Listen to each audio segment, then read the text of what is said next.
guys, time for another awesome episode of Doc Lil Talks Comics. And tonight we're going to talk about Green Lantern, issue number 63, written by Denny O'Neil, with artwork from Jack Sparling and Sid Green, with this awesome cover by Neal Adams. This was a pickup that I got recently, and it's an amazing Silver Age book, although you also get to see just how different the storytelling was back then.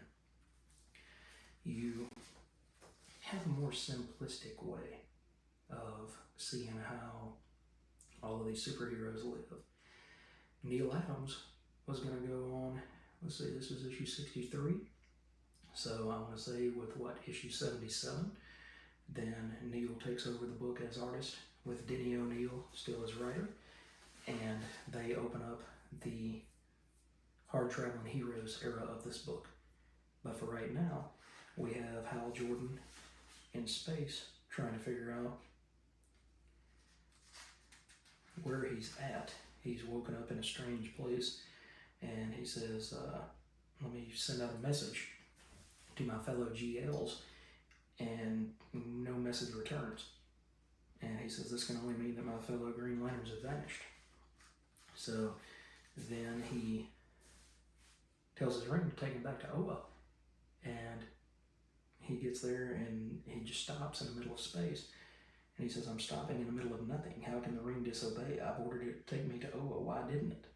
And he said, is it that Oa no longer exists? The Guardians and the Green Lanterns are gone? But instead, he hears a voice, and it says, you have to stop Gracchus. And so eventually he meets the daughter of Gracchus and is taken to Gracchus's spaceship. And during this, Gracchus explains to him, he says, I've pulled you from a time before time. I've pulled you from millennia before humankind builds the society that you get to build humans. And like I said, it's a little bit different part of storytelling here. Let's see. What does it say? He calls Gracchus out for saying, look, if somebody had been attacking the Earth, my ring would have told me about this, so you're lying. And he says, I can't believe the story that you're telling. So Gracchus says, I snatched you from your time era to help me to destroy all the tiny organisms which will eventually evolve into humanity. And Hal says, oh, I understand something, that you're crazy. I understand that you're nuts. And so Gracchus's power is revealed, and he uses hypnotism. And he says, will you use your power ring as I ask, Green Lantern, will you?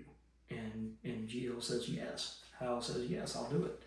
And about that time, there's this little crazy dancing girl that has been coming through this entire issue and singing little sing-song messages to Hal. And this time she says, Mr. Green Lantern, the world is a toy, so full of joy, Mr. Green Lantern. Mr. Green Lantern, I'm in your keep. Don't fall asleep, Mr. Green Lantern.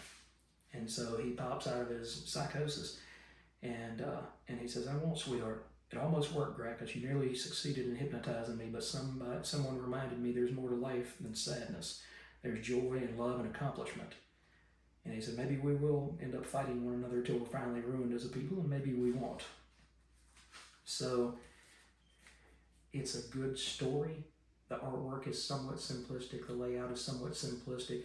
But you understand again that Hal's willpower, even though he had to have a little bit of help from a little girl this time, you understand that his willpower will save him from almost any kind of destruction that's coming. Almost.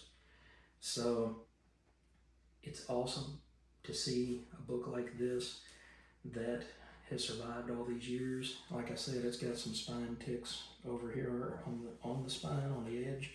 And then I noticed when I took it out, it's got a little bit of dirt and debris right here. But I might end up having somebody see if they can clean and press that issue and get it a little bit better looking. Because I see on the back there too got a little bit of dust and debris. It's funny. It's a Mattel 1968. So this is a pretty old book. And even then you had Hot Wheels and Green Lantern. So I'm not going to tell you how the story ends, but if you ever see this book out in the wild, it will really jump out at you. Now, I didn't have the kind of money to buy the other two books that were on the wall that Frank had, but they really jumped out too. It was very early issues of Hawkman by Murphy Anderson. And I got through telling Frank at the shop that the Silver Age books from DC didn't really grab me cover-wise in the same way that the Marvel books do. But Murphy Anderson on Hawkman, and I think possibly Murphy Anderson on The Atom, where, you know, Ray Palmer is always small and they capture him in a glass jar. All of those books, they just jump out at you off the page. And that's how this Neal Adams cover did to me. It just said, hey, you know, look at me. And Neal was such a different artist. No offense to Jack Sparling or Sid Green as an inker, but Neal's artwork was so different and so changing, and it just brought a broader, more adult audience to this book, along with everything for a while that Neal touched. I remember reading an article in Wizard magazine years ago that said that Neal's artwork was so realistic that you could almost see the character's hair blowing in the wind. So that always made me want to look up Neal at that point, because I want to say I read that article when I was 8 or 9, and I didn't have any understanding about who Neal Adams was. But I am so happy that he and Denny O'Neil took on the title so that they could continue the great stories of Hal Jordan, just like this one. Thanks for joining me for this comic review. I've got a lot more coming, so make sure to like and subscribe to the channel, and we'll see you guys next go around.